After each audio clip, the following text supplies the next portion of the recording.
हे आंदोलन आणि आता त्यांना रोखण्याचा प्रयत्न पोलीस करतात। सरकार पातळीवर देखील याआधी काही चर्चा झालेल्या होत्या असं मगाशी आपल्या प्रतिनिधींनी आपल्याला सांगितलं, मात्र त्यातूनही सन्मानजनक तोडगा काही निघाला नाही। त्यामुळे आंदोलक हे आपल्या मागण्यांवर ठाम आहेत आणि प्रतिकात्मक तिरडी बांधून हे आंदोलन झालं आणि आता पुन्हा एकदा हे आंदोलक जे आहेत ते आक्रमक होत आहेत। शुभम बोडके आता ताजी अपडेट देतील। शुभम,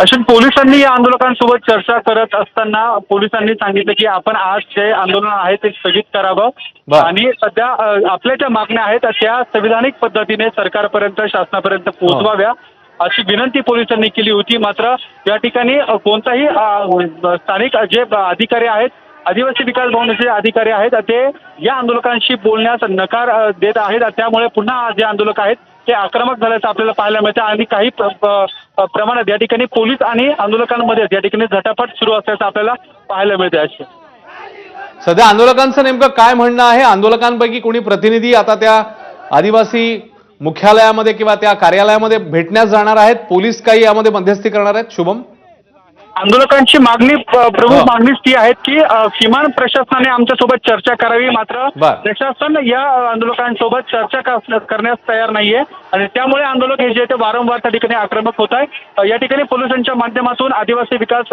भवनाचे जे अधिकारी आहेत, या परिसरात कार्यालयामध्ये असलेले जे आता त्या ठिकाणी जे अधिकारी आहेत त्या अधिकाऱ्यांसोबत चर्चा केली जाते। मात्र कोणतेही अधिकारी या ठिकाणी आंदोलकांशी बोलण्यास तयार नसल्याने आंदोलकांनी पुन्हा या ठिकाणी आक्रमक जो भूमिका आहे ती घेतलेली आहे। एकूण जर बघितलं तर पोलीस या ठिकाणी मध्यस्थी करत आहे, मात्र आंदोलन आणि या ठिकाणी जे पोलीस आहेत त्यांच्यामध्ये या ठिकाणी झटापट सुरू असल्याचं पाहायला मिळतंय।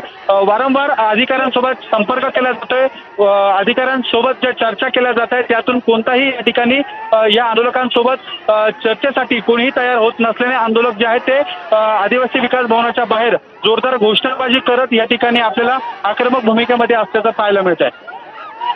आदिवासी विकास भवन आणि प्रत्यक्ष जे आंदोलन सुरू आहे ते अगदीच समोरासमोर आहे शुभम, की काही अंतर आहे त्याच्यामध्ये?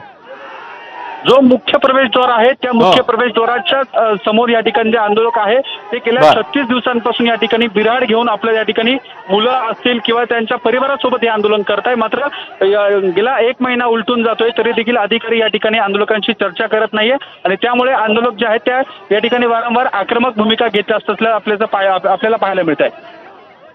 आता पोलिसांचं नेमकं काय म्हणणं आहे शुभम? आंदोलन स्थगित करावं की या संदर्भात चर्चेच्या अनुषंगाने निवेदन द्यावं? पोलीस नेमका काय पर्याय सुचवत आहे? पोलीस वारंवार या ठिकाणी आंदोलकांना सांगण्याचा प्रयत्न करत आहे की या ठिकाणी जे आपलं आंदोलन आहे ते संविधानिक पद्धतीने करावी, कोणताही कायदा सुव्यवस्था प्रश्न उद्भवणार नाही याची खबरदारी घ्यावी। मात्र आंदोलक जे आहेत ते या ठिकाणी सध्या आक्रमक भूमिकेत पाहायला मिळत आहे। आंदोलक बोलते, आपण त्यांच्याकडे